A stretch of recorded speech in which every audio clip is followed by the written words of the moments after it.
I had since resolved never to take pills, not even aspirin. "Do me a favor. Tell your father to shave before he goes. He looks like a bum." Her round face was as pale as her worn pillowcase. I handed her a naproxen and a small glass of water. "Be a daughter to me, please." She pointed to the chair by her bedside table. The humidifier blew steam on the wallpaper, which bubbled and buckled in the damp corner.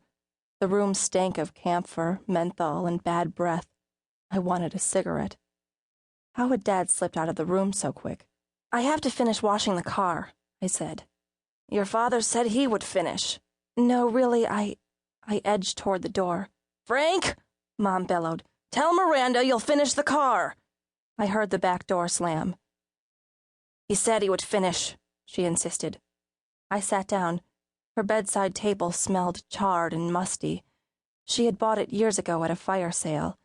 Cluttered on its surface were a bell, a box of tissues, an ashtray, a thermometer, Vaseline, and a battery-powered blood pressure machine. The place of honor was held by a framed picture of Mom's mother, sitting on the porch, squinting and mean. Dad had taken it. Every night before she went to sleep, Mom kissed the picture, or so she claimed. "You're all packed," she said. "You got your clothes." How long was she going to keep me here? "Yes, I've got my clothes." We had gone over them last week, and all the dresses Mom had sewn for herself years ago were mine now, for college. All the little replicas of those dresses, also sewn by her, but worn by me until I was 12 or so, were packed in cardboard boxes and piled in the basement. In my bag was the floral patterned skirt with a ruffle at the bottom and buttons running all the way up. I managed to button it only by holding my breath. It had a blouse with bell sleeves that matched. There was a green dress with a princess collar that choked and a too-tight skirt with a houndstooth check pattern. Mom and I just weren't shaped the same. I was taller, rounder, bigger. Mom called me chunky. She had said, "We can let out the waist in that one." But she hadn't sewn in ages, and I didn't want to be the reason for her starting again. I wasn't going to wear her dresses anyway. I had jeans, T-shirts, normal things. "It's okay, Mom. I like it this way." I had minced after her in a skirt so tight that I couldn't take a normal step. "I'm sure that sewing machine is somewhere around here." She had opened closets, peeked along shelves, pulled open dresser drawers, wandered out to the kitchen, a wake of hanging doors behind her. But she didn't think of the basement, and I was careful not to suggest it. "Yes," I repeated, "I've got my clothes." I folded my hands in my lap. My fingertips were raw, chapped, my nails bitten to the quick. Big hands, ugly hands.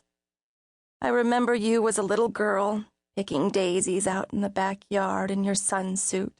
You made a daisy chain for me. You were such a precious thing. Now you're going to college." Mom inhaled sharply, exhaling a sob. "Don't cry, Mom, please." Her sobs always forced me open. I fought it. No, I didn't remember any daisy chains. No, I wasn't going to cry. But the tears welled up and I bent my head to wipe them away, imagining a child in a sundress picking daisies for a healthy, vibrant mother who laughed a musical laugh. It was only a fantasy. I was surprised she had declined Dad's offer to drive her to the hospital, her second home. She seemed happier in a hospital bed, attached to intravenous devices, her face flushed and cheerful against a clean white pillow. "I got 'em stumped," she would say. She had actually been written up in a textbook called Autoimmune Disease, Symptoms and Pathology.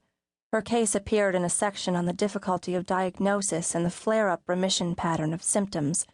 Her name wasn't mentioned. She was the 37-year-old female patient of Bernard Wyckoff, M.D. It was back in 1975, 10 years ago, and she still kept the book under her bed. "You can bring me my jewelry box," she said. I got up, sniffing down my tears, and walked around the bed to the dresser. There were weeping willows trailing sun-dappled leaves by a brook on the ceramic lid of Mom's jewelry box. She thought she was giving me a treat by going through her jewelry, but I was too old. I felt another sob coming. "I don't have time for this, Mom." "Just open it. Pull out the top bit." "Oh, this pain is like trolls throwing stones in my head. I should be used to it, God knows. The only migraine-free period in my life was when I was pregnant with you." She was stroking her stomach, rustling the house dress she wore beneath her robe. I pulled out the top